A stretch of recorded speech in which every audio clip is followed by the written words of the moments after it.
বিয়ে করছিলাম, আমার বাচ্চা হয় না দেখে আমার জামাই আমার ডিভোর্স দিয়ে দিচ্ছে। আচ্ছা, এই যে আপনার বেবি হয় না এই জন্য আপনার স্বামী আপনাকে ডিভোর্স দিয়ে দিছে। হ্যাঁ ভাইয়া, আসলে আপনাদের বিয়েটা কিভাবে হয়েছিল? আমরা প্রেম করে বিয়ে করছিলাম। প্রেম করে বিয়ে করছিলেন। এখন হচ্ছে আপনার হাজবেন্ড আপনাকে ডিভোর্স দিছে কতদিন হয়েছে? 2 বছর হইতেছে। 2 বছর হয়েছে। তার তার মানে হচ্ছে আপনার এই যে সমস্যাটা মূলত কার ছিল? সেটা তাও জানে না, আমিও জানি না। তারে বলি হলো চলো ডাক্তারের কাছে যাই, তার ফ্যামিলি যাইতে দেয় না। আচ্ছা, আপনার যে শ্বশুর শাশুড়ি ছিল তারা আপনাকে কিভাবে দেখতো আসলে? ভালো চোখে দেখতো না, আবার আমি বলতাম তাই তারা বলতো আমারই সমস্যা। মানে আপনাকে কি সমস্যা মানে দোষারোপ করতো? হ্যাঁ। এই ক্ষেত্রে হচ্ছে আপনাকে যে মারধর বা এরকম কোনো নির্যাতন করেছিল কিনা? এরকম কি আপনার হাজবেন্ড কি সবসময় করতো? হ্যাঁ, অনেক অত্যাচার করতো, অনেক মারধর করতো। আমার শাশুড়ি, আমার জামাই, অতিরিক্ত আমার জামাই বেশি করতো। এই কারণে মানে বেশি অত্যাচার করতো, এই কারণে আমার ডিভোর্স দিয়ে দিছে। আমি সহ্য করতে পারতাম না, বলতাম। আমি বলতাম আমার কি একা সমস্যা? সমস্যা তো দুজনেরই হইতে পারে, চলো দুজন ডাক্তার দেখাই। সে রাজি হইতো না, বলতো না তার কোনো সমস্যা না, সমস্যা হলো আমারই। তারা যাইতে বললে সে যাইতো না। আর আমার শ্বশুর শাশুড়ি বলতো না আমার ছেলের কোনো সমস্যা না, তুমি অলক্ষী, তুমি যাও আমার বাড়ির থেকে চলে যাও। অনেক মারধর করতো। মানে এগুলো আপনার শাশুড়ি বলতো, তাই তো? হ্যাঁ। আর আপনার আপনার যে হাজবেন্ড ছিল সেই হাজবেন্ডের কাছেও আপনি পাত্তা পান নাই, তাই তো? না, তারে ভালোবেসে বিয়ে করছি, কইরা এখন তাই আমার তাও পাত্তা দেয় না, তাও আমার এই দোষারোপ করে। আচ্ছা আচ্ছা। এখন এখন এই যে ডাক্তারের যে বিষয়টা বললেন, ডাক্তারের বিষয়টা হচ্ছে আপনার হাজবেন্ডকে নিয়ে গেছিলেন বা আপনার হাজবেন্ড না, আমার আপনাকে? হাজবেন্ড যায় নাই। আমি বলছি অনেক কবার, আমি বলছি চলো ডাক্তার দেখি, সমস্যা নাও হতে পারে, ওষুধ পাতি খেলে ঠিকও হয়ে যাইতে পারে, বা সমস্যা তোমারও হইতে পারে আমারও হইতে পারে, চলো দোষণে যাই।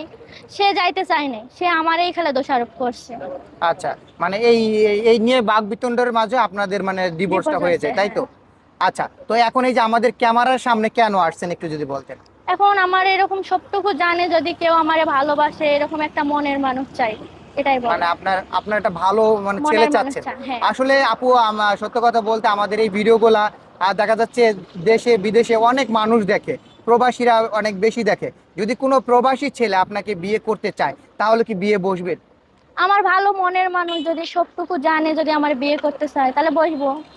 আচ্ছা, তাহলে করবেন। আচ্ছা, আসলে এই যে আপনার ফ্যামিলিতে কে কে আছে একটু যদি বলতেন। ফ্যামিলিতে আমার মা আছে। আপনার মা আছে, আপনার বাবা?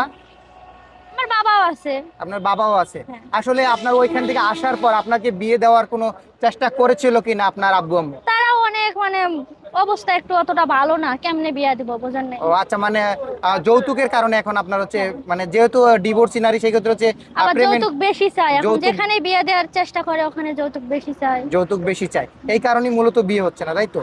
এখন যদি কোনো প্রবাসী ছেলে আপনাকে বিয়ে করতে চায় তাহলে কি বিয়ে বসবে? বললামই তো, আমার মনের মতো আমার সবটুকু জেনে যদি বিয়ে করতে চায় তাহলে বসবো। তাহলে বিয়ে বসবেন, তাই তো? আচ্ছা, দেখা যাচ্ছে যে আপনার হচ্ছে ছেলে যদি কিছু ডিমান্ড করে আপনার কাছে, টাকা পয়সা চায়, তো ওগুলা কিছুই দিতে পারবো না, কিছুই ওগুলা না। কিছু দিতে পারবেন না? মানে আপনাকে যে এক কাপড় নিতে চায় তাহলে হ্যাঁ। বিয়ে বসবেন, তাই তো? আচ্ছা, কিরকম ধরনের ছেলে চাচ্ছেন? দেখা যাচ্ছে যে অনেক ছেলেরা আছে যে বিবাহিত, তাদের বউ চলে গেছে, এরকম যদি ছেলে আপনাকে অফার করে তাহলে বিয়ে বসবেন কিনা? আগে ছেলেরে দেখবো, ছেলের কথাবার্তা শুনবো, তারপর আর যদি কথাবার্তা ভালো লাগে ভালো তারপর? লাগে তারপর। তার মানে কি আপনি বলতে চাচ্ছেন আগে প্রেম করবেন, পরবর্তীতে আপনি বিয়ে প্রেম করবেন? না, তার কথাবার্তা আগে শুনবো, তার কি সমস্যা, কি জন্য বউ গেছে, না কি হয়েছে না হয়েছে, এগুলো শুনবো না। ও আচ্ছা, এগুলো জেনে শুনে তারপর আপনি হ্যাঁ। মানে সিদ্ধান্ত নেবেন, তাই তো? আচ্ছা, কোন আনমেরিড ছেলে যদি আপনাকে বিয়ে করতে চায়, আপনি তো দেখতে মাশাআল্লাহ অনেক সুন্দর, তাহলে কি বিয়ে করবেন?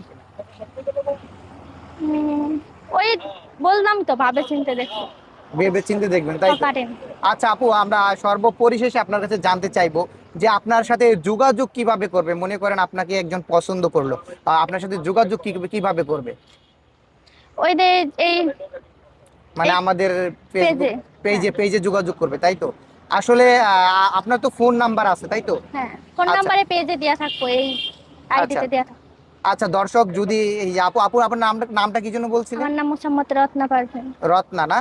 আচ্ছা, যদি দর্শক এই যে রত্না আপুর দায়িত্ব কেউ নিতে চান তাহলে হচ্ছে আমাদের সাথে যোগাযোগ করবেন। আমরা রত্না আপুর নাম্বার